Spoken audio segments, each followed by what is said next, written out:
মানবজাতির হেদায়েতের জন্য মহান আল্লাহ তাআলা দুনিয়াতে যুগে যুগে অসংখ্য নবী রাসূল প্রেরণ করেছেন, কিন্তু তারপরেও হেদায়েত প্রাপ্ত না হওয়ায় অনেক জাতিকে আল্লাহ তাআলা ধ্বংস করে দিয়েছেন। এমনি এক ধ্বংসপ্রাপ্ত জাতির নাম আররাস জাতি, যারা আল্লাহর অবাধ্য হওয়ার কারণে ধ্বংস হয়েছিল। সেই জাতির ইতিহাস নিয়ে বিস্তারিত জানাচ্ছেন জান্নাতুন নাহার জেরি। আসহাবুর রাস বা আররাস ছিল অবাধ্য এক জাতি। কোরআনে বর্ণিত ধ্বংসপ্রাপ্ত জাতিগুলোর মধ্যে একটি এই জাতি, যারা আল্লাহর অবাধ্য হওয়ার কারণে ধ্বংস হয়েছিল। ইসলামিক গবেষকদের মতে এই জাতিকে হেদায়েতের পথে আনতে আল্লাহ রব্বুল আলামিন নবী হানজালা ইবনে সিফওয়ান আলাইহিস সালামকে প্রেরণ করেছিলেন।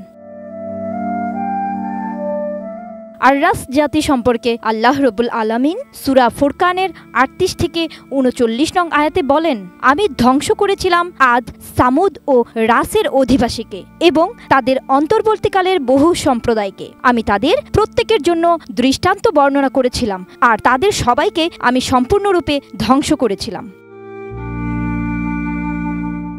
সূরা কাফ এর ১২ থেকে ১৪ নং আয়াতে বলা হয়েছে, তাদের আগেও সত্য প্রত্যাখ্যান করেছিল নূহের সম্প্রদায়, রাস ও সামুদ সম্প্রদায়, আদ ফিরাউন ও লুত সম্প্রদায় এবং আইকার অধিবাসী ও তুব্বা সম্প্রদায়। তারা সকলেই রাসূলদেরকে মিথ্যা বলে অস্বীকার করেছিল, ফলে তাদের উপর আমার শাস্তি অবধারিত হয়েছিল।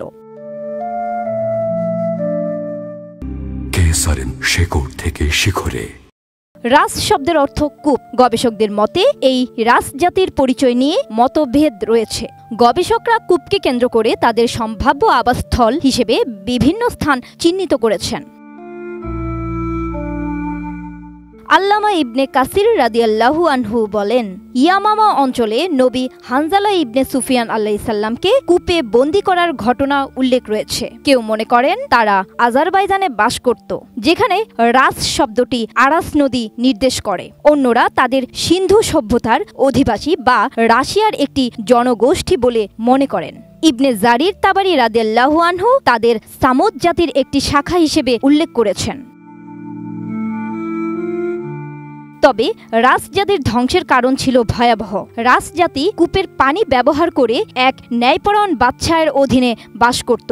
বাদশাহের মৃত্যুর পর শয়তান তার রূপ ধারণ করে তাদের বিভ্রান্ত করে, ফলে তারা শয়তানের উপাসনা শুরু করে। আল্লাহ তাদের কাছে একজন নবী পাঠান, যিনি এক আল্লাহর ইবাদতের আহ্বান জানান, কিন্তু তারা নবীকে হত্যা করে এবং তার দেহ কূপে ফেলে দেয়। এর শাস্তিস্বরূপ আল্লাহ তাদের জনপদ সম্পূর্ণ ধ্বংস করে দেয়।